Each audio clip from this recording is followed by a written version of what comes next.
고린도전서 1장 1절부터 3절까지의 말씀입니다. 하나님의 뜻을 따라 그리스도 예수의 사도로 바울과 형제 소스테네는 고린도에 있는 하나님의 교회 곧 그리스도 예수 안에서 거룩하여지고 성도라 부르심을 받은 자들과 또 각처에서 우리의 주 곧 그들과 우리 주 대신 예수 그리스도의 이름을 부르는 모든 자들에게 하나님 우리 아버지와 주 예수 그리스도로부터 은혜와 평강이 있기를 원하노라. 아멘. 참 교회가 많습니다. 그렇죠. 네. 제가 이 뉴질랜드를 봐도요, 교회가 참 곳곳에 많이 있는 것 같습니다.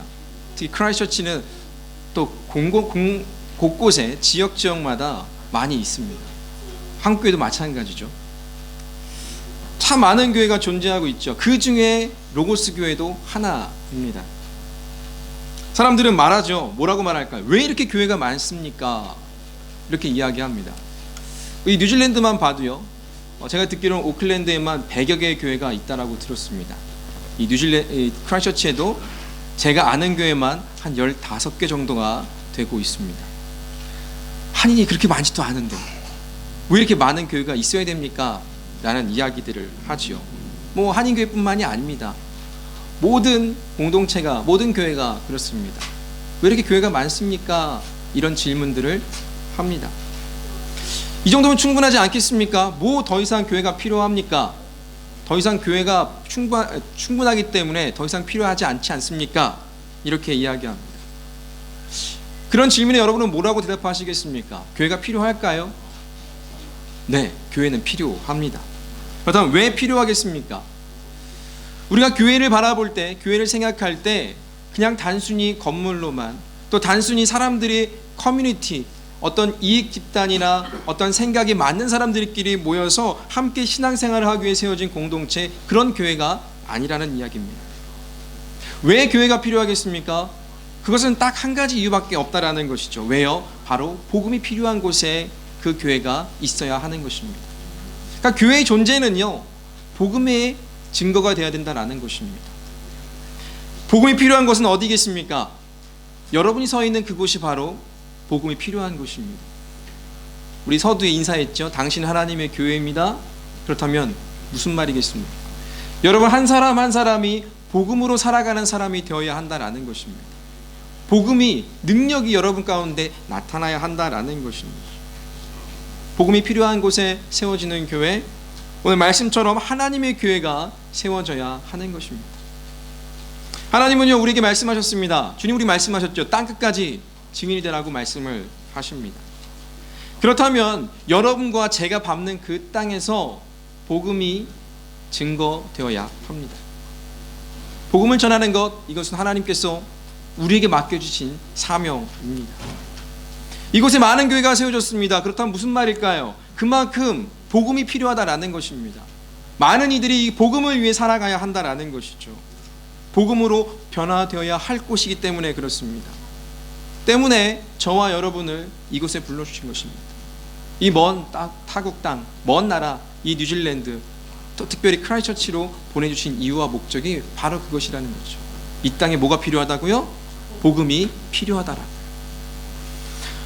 오늘 우리는요, 로고스 교회 창립 15주년을 기념하는 감사 예배로 드리고 있습니다. 수많은 교회가 성도들이 없어서 문을 많이 닫는다고 하지요. 제가 듣기로는 한국의 경우에서 10개 교회가 창립을 하면 그 중에 7개 교회가 문을 닫는다고 합니다. 그 중에 2교회가 힘들어하는 교회, 그나마 한 교회가 그냥 살아남는다 이야기를 합니다. 그런 과정 속에서 15년이나 교회를 유지해오고 있다, 아니 교회로서 이 자리 하고 있다, 존재하고 있다, 이것은 참 하나님의 큰 은혜입니다. 이것은 단순히 교회의 존재만을 이야기하는 것이 아니라 하나님께서 이 교회를 통해서 하실 일이 있다라는 것입니다. 그냥 우리가 좋아서 그냥 존재하고 있는 것에 만족하는 것이 아니라 우리가 해야 할 일들이 있다라는 것이죠. 하나님은 교회를 통해서 일을 하십니다. 그리고 교회를 통해서 앞으로도 하나님의 뜻을 이루어 가십니다. 교회는 그냥 존재하지 않습니다. 우리 사람도 그렇죠. 그냥 존재하는 사람 아무도 없습니다. 다 의미가 있고 이유가 있습니다. 그 이유가 의미를 찾았을 때 사라지지 않습니다. 반대로 그 이유와 의미를 찾지 못하면 사라지게 되는 것이죠. 교회가 세워져야 하는 이유, 또 교회가 존재해야 하는 이유는 무엇일까요? 교회가 이 땅에 존재함으로 어떤 의미가 있어야 하겠습니까? 교회가 타락을 합니다.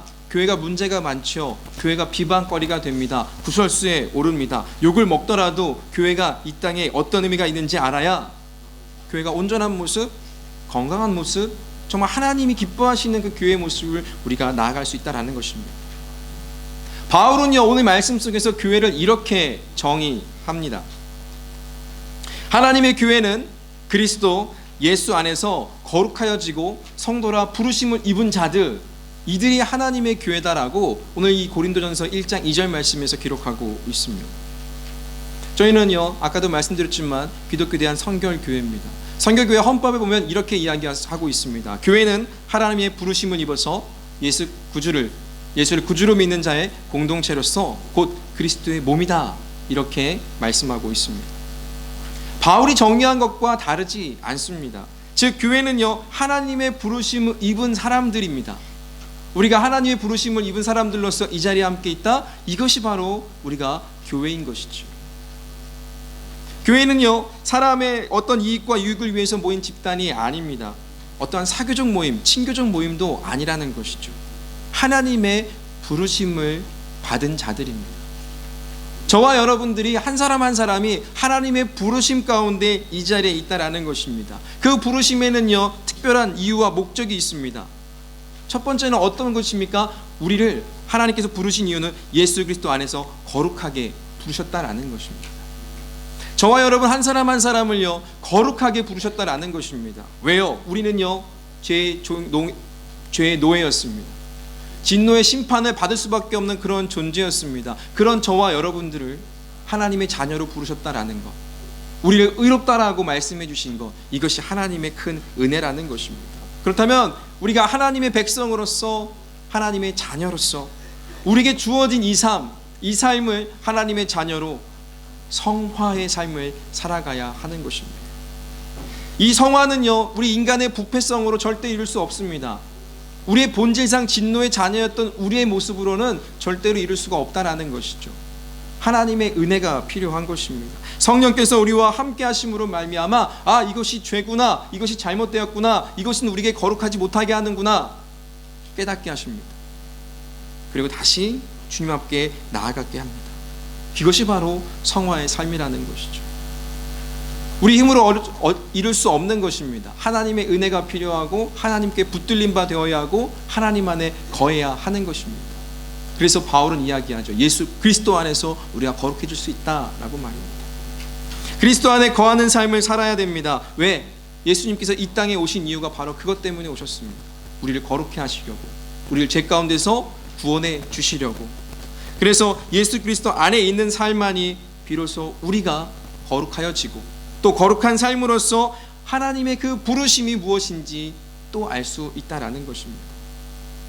예수를 구주 삼고 사는 자들, 이들은요, 주를 고백합니다. 주는 그리스도시요 살아계신 계신 하나님의 아들이십니다 라고 고백을 합니다. 그 고백대로 살아가야 함을 의미하는 것입니다. 이것은요, 입술의 고백만이 아닙니다. 단지 머리로만 하는 고백이 아니라는 것이죠. 그렇게 살아가라는 것입니다. 지난주 저는 여러분에게 안디옥 교회 이야기를 들렸습니다. 그들이 왜 그리스도인이라고 칭함을 받아야 했는지, 안디옥 교회에 있는 헬라인들이 왜 그리스도인으로 불리게 됐는지 말씀을 나눴습니다. 왜요? 그들이 그리스도인으로 살아갔기 때문에 그렇습니다. 예수 그리스도 안에서 거룩한 삶을 살게 되니까 세상 사람들이 보니까 저 사람들은 어떤 사람들이냐면 그리스도를 따르는 사람들이기 때문에 저렇게 살고 있습니다 라고 세상이 알았다라는 것입니다. 그들끼리 서로 좋아서 그래 우리 그리스도인이야 라고 칭한 것이 아니라 세상 사람들이 그들을 그리스도인으로 인정했다라는 것이죠. 그렇다면 우리도 그렇게 인정받아야 되지 않겠습니까? 교회가 욕을 먹는다? 교회가 질타를 받는다? 누구 때문일까요?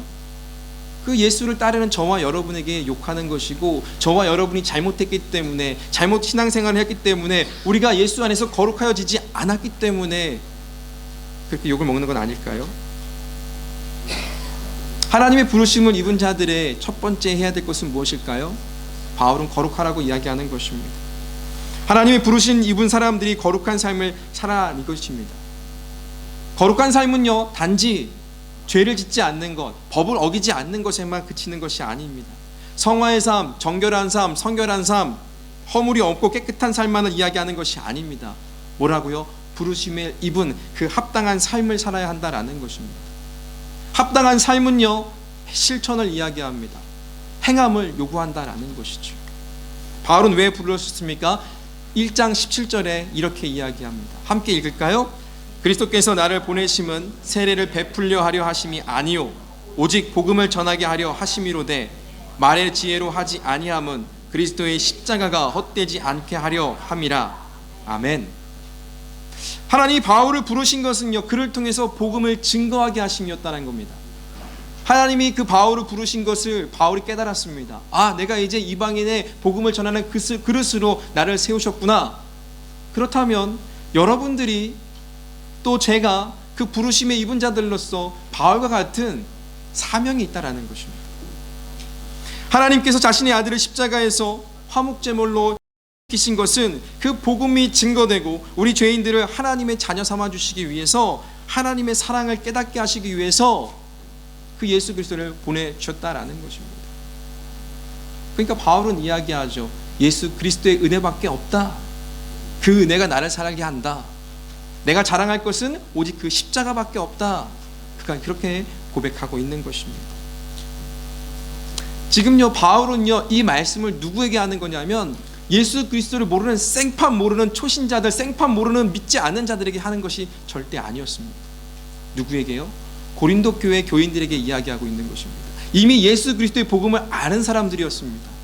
그래, 그들이 어떻게 살았어요? 그 복음대로 살지 못했습니다. 예수 그리스도 안에 산다라고 했지만 분쟁하고 당파를 짓고 서로 싸우고 분열하는 그런 조짐이 보였습니다. 그리고 자신이 잘났다고, 자신의 세상의 지혜를 가지고 그 복음이 하찮은 것이다라고 이야기하고, 나는 바울파요, 게바파요, 그리스도파요, 아볼로파요, 이렇게 서로 이야기했다라는 것입니다. 그들은 교회였습니다. 하지만 그들은요, 교회의 온전한 모습을 보여주지 않았습니다. 그리스도의 십자가를 헛되게 하는 그들의 삶을 보여줬다라는 것입니다. 그래서 바울은 이렇게 이야기하고 있는 것입니다. 비단 이 말이 이 고린도 교회에게만 해당될까요? 오늘 우리는요, 로고스 교회 이 15년 동안 주님의 은혜로 존속해 왔음에 감사하고 축하하는 예배를 지금 이 시간 드리고 있습니다. 이런 가운데 우리는요, 교회가 유지되고 또 왔음에 축하하고 감사할 뿐만이 아니라 정말로 그 하나님께서 그 부르심, 저와 여러분의 그 부르심에 합당한 성도로서 하나님의 교회, 정말 하나님의 교회로 온전히 세워가고 있는지를 우린 다시 한번 이 시간에 고민하고 생각해 봐야 하는 것입니다. 정말 부족한 것이 있습니까? 왜 없겠습니까? 많죠. 그렇다면 우린 그 부족한 것들을 다시 세워나가야 하는 것입니다. 다시 그 복음 앞에, 그 십자가 앞에 우리의 삶을, 나의 모습을 비춰봐야 하는 것입니다. 그리고 점검해야 하는 것이죠. 그래서요, 예수님께서 우리에게 맡겨주신 그 지상명령, 정말 그 사명을 감당해 나가시기를 바랍니다. 고린도 교회는요, 바울이 복음을 증거하고 예수 그리스도를 믿는 사람들이 하나님을 경외하는 그 유수도의 집에서, 하나님을 경외하는 그 유수도의 집에서 그 고린도 교회가 시작이 되었습니다. 네, 이 로고스 교회도 한 가정에서부터 시작되었습니다. 시작이 비슷하죠. 그렇다면 이 바울이 고린도 교회에 하는 말씀이 동일하게 우리에게 하는 말씀으로 적용한다면 다시 우리는요, 그 교회가, 우리 로고스 교회가 정말 하나님의 교회로서 그 부르심에 합당한 사명을 잃지 말아야 하는 것입니다. 그러기 위해서는 첫 번째로 무엇을 하라고요? 거룩하라고요. 그리고 그 거룩한 삶을 살라고 말하고 있는 것입니다. 그리고 그 복음의 능력으로 살아가라고 이야기하는 것입니다. 여러분의 삶의 자리에서, 저의 삶의 자리에서 그 복음의 능력이 매일매일 경험되어야 하는 것입니다. 나를 살리신 그 하나님의 은혜, 그 하나님의 사랑, 그 사랑으로 오늘도 내가 살아가고 그 사랑으로 내가 오늘 맡겨진 이 삶을 살아가고 그 복음의 사명을 감당하게 나겠다, 이런 다짐과 결단을 날마다 우리는 해야 하는 것입니다. 그래서 여러분, 정말 여러분의 한 사람 한 사람의 삶이 복음으로 사는 삶이 이런 삶입니다라고 강력하게 나타내 보이시기를 바랍니다. 바울은요 이야기합니다. 나를 봐라, 나를 본받아라, 이렇게 이야기합니다. 그것은 바울이 교만해서가 아닙니다. 자신이 복음으로 사는 삶이 무엇인지 이 정말 믿지 않는 자들이 아니라 이 믿는 자들에게 나타내 보이고 있다는 것입니다. 사랑하는 로고스 교회 교우 여러분, 우리가 예수 그리스도 안에서 구원받은 자로 거룩하고 성결하고 또 성화의 삶을 사시기를 주님으로 간절히 축복합니다. 그래서 여러분의 삶을 통해서 또 우리가 합력하여서 함께함으로 이 교회를 세워감으로 하나님께 인정받았으면 좋겠습니다. 칭찬받았으면 좋겠습니다. 그리고 세상이 바라볼 때, 야, 교회는 하나님이 함께 하시는 곳이야, 교회는 거룩한 곳이야, 교회 가면 뭔가 특별한 것이야, 뭔가 달라질 수 있어 라고 인정하는 한 사람 한 사람 되었으면 좋겠습니다. 그래서 우리에게 허락하신 이 공동체를 그냥 이름만 로고스 교회가 아니라 정말 말씀이 합당한 교회, 말씀을 지켜가며 말씀으로 세워지는 교회가 되기를 간절히 소망합니다. 이 일은요 누구 한 사람이 하는 것 아닙니다. 우리 공동체, 그리스도의 몸된 공동체, 저와 여러분이 함께 해 나가야 합니다. 오늘도 주어진 복음을 가지고 열심히 그 사명 감당하시는 여러분 되시기를 주님으로 축복합니다. 기도하겠습니다.